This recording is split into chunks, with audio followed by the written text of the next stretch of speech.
আসসালামু আলাইকুম, আশা করি সবাই ভালো আছেন। তো আমার আজকের রেসিপিতে থাকছে কিভাবে আমরা চিকেনটাকে খুব মজাদার এবং টেস্টি করে রান্না করব। আর যারা ফার্মের মুরগি খেতে চায় না তারাও কিন্তু এটা খুব মজা করে খাবে। একবার এটা দেখে সেম প্রসেসে বানিয়ে দেখেন, অনেক মজা লাগবে। 100% শিওর যে এভাবে বানালে যে কেউ না খেয়ে থাকতেই পারবে না। আর এই চিকেনটা কিন্তু আমরা যেটার সাথেই খাবো সেটার সাথে খুবই ভালো লাগবে। রুটি অথবা ভাত কিংবা পোলাও যেটার সাথেই খান সেটাই কিন্তু অসাধারণ লাগবে। প্রথমে আমি 2 পিস চিকেন নিয়েছি, আর এই 2 পিস চিকেন কিন্তু আমি খুব ভালোভাবে কেচে নিয়েছি। এখন এটাকে আমি একটু ছেঁচে নিচ্ছি। তো আমি কিন্তু এটাকে খুব ভালোভাবে একটু ছেঁচে নেব। আমি কিন্তু একদম কিমা করে ফেলবো না, জাস্ট মাংসটা হাড়ের ভিতর লেগেই থাকবে। কিন্তু মাংসটাকে আমি একটু ছেঁচে নিয়েছি যাতে এটার ভিতরে ভালোভাবে মশলাটা ঢোকে। তো আমি এখানে 1 পিস লেবু নিয়ে নিয়েছি, আর 2 পিস চিকেনের মধ্যে ভালোভাবে চিপড়ে দিয়ে দেব, আর এটাকে একটু মেখে নেব। তারপর এখানে হলুদের গুঁড়ো দিয়ে দেব পরিমাণ মতো, আর শুকনো মরিচের গুঁড়ো দিয়ে দেব। তো এখানে মরিচটা আপনারা বাড়িয়ে কমিয়ে দিতে পারেন, কিন্তু এই চিকেনটা কিন্তু একটু ঝাল ঝাল হবে, যার কারণে মরিচটা একটু বেশিই দিচ্ছি। এখন পরিমাণ মতো লবণ দিয়ে দিচ্ছি। ভাজা জিরা গুঁড়ো দিয়ে দিচ্ছি পরিমাণ মতো, আর 1 চামচের মতো ধনিয়া গুঁড়ো দিয়ে দিচ্ছি। এখন পরিমাণ অনুযায়ী আমি আদা রসুন বাটা দিয়ে দিব। তারপর এটাকে খুব ভালোভাবে হাত দিয়ে মেখে নেব।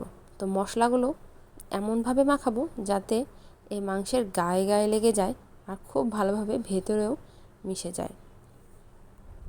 এখন কিছুটা চালের গুঁড়ো আমি এর মধ্যে দিয়ে দিচ্ছি, আর এটা দিয়ে ভালোভাবে মেখে নেব।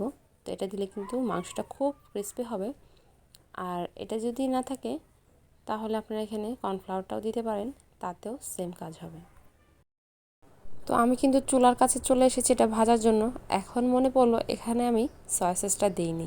তো আমি সয়া সসটা দিয়ে আবারও একটু ভালোভাবে মাংসটাকে মেখে নেব।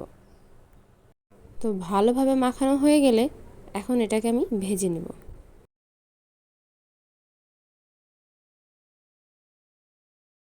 তো একটি পাতিলে কিন্তু আমি তেল গরম করে নিয়েছি। এখন এর মধ্যে মাংসগুলোকে দিয়ে দিচ্ছি। তো মাংসগুলোকে কিন্তু আমি মিডিয়াম আঁচে ভেজে নেব।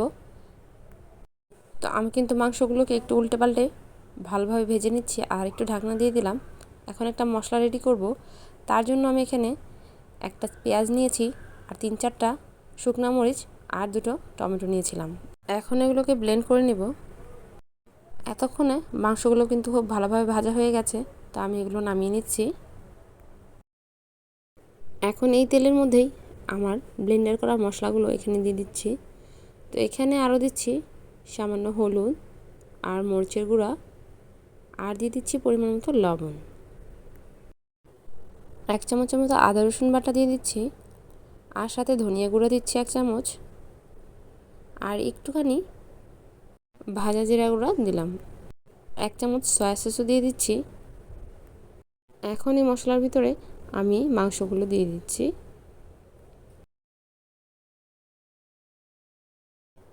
এখন এই মাংসের মধ্যে আমি ব্লেন্ডার জারটা ধুয়ে কিছুটা পানি দিয়ে দিচ্ছি, যাতে মশলাটা ভালোভাবে মাংসের ভেতরে ঢুকে আর ভালোভাবে মাংসের সাথে মিশে যায়।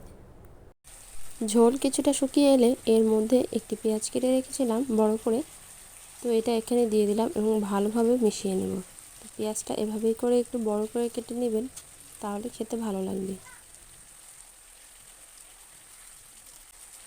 তো কিছুক্ষণ জাল করে নিলে কিন্তু ঝোলটা একটু শুকিয়ে আসবে, আর পেঁয়াজটাও সেদ্ধ হয়ে যাবে।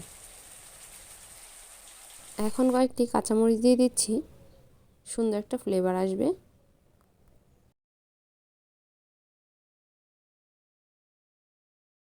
তো ঝোলটা যখন একদম শুকিয়ে যাবে তখন এর মধ্যে আমি একটু ধনিয়া পাতা ছিটিয়ে দিলাম। এখন ধনিয়া পাতাটা দিয়ে একটু ভালোভাবে নেড়েচেড়ে ঢাকনা দিয়ে দিব, আর কিছুটা গরম মশলা ছিটিয়ে এখন এটাকে আমি নামিয়ে নেব। যদিও গরম মশলা দেওয়ার ভিডিও ক্লিপটা আমি এখন পাচ্ছি না, তো আপনারা একটু বুঝে নেবেন। তো এখন আমি মাংসটা একটি প্লেটে তুলে নিচ্ছি।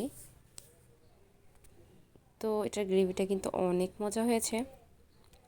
আর আমি এখানে 2 পিস চিকেন দিয়ে করেছি। আপনারা চাইলে কিন্তু ছোট ছোট চিকেন দিয়েও করতে পারেন, কিংবা বড় বড় করে আমার মতন এরকমভাবে চিকেনটা রান্না করতে পারেন। যে কোনো অতিথি আপ্যায়নে কিন্তু এইভাবে মাংসটা রান্না করে দেখতে পারেন, খুব ভালো লাগে খেতে। এতক্ষণ ভিডিওটি দেখার জন্য আপনাদেরকে অসংখ্য ধন্যবাদ।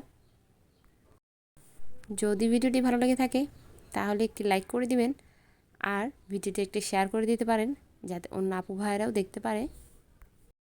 এইরকম আরও রেসিপি পেতে আমার পেজটা ফলো করে দিবেন। আর যদি ইউটিউব চ্যানেল থেকে দেখে থাকেন তাহলে অবশ্যই সাবস্ক্রাইব করে রাখবেন। তো আজ এই পর্যন্তই। আল্লাহ হাফেজ।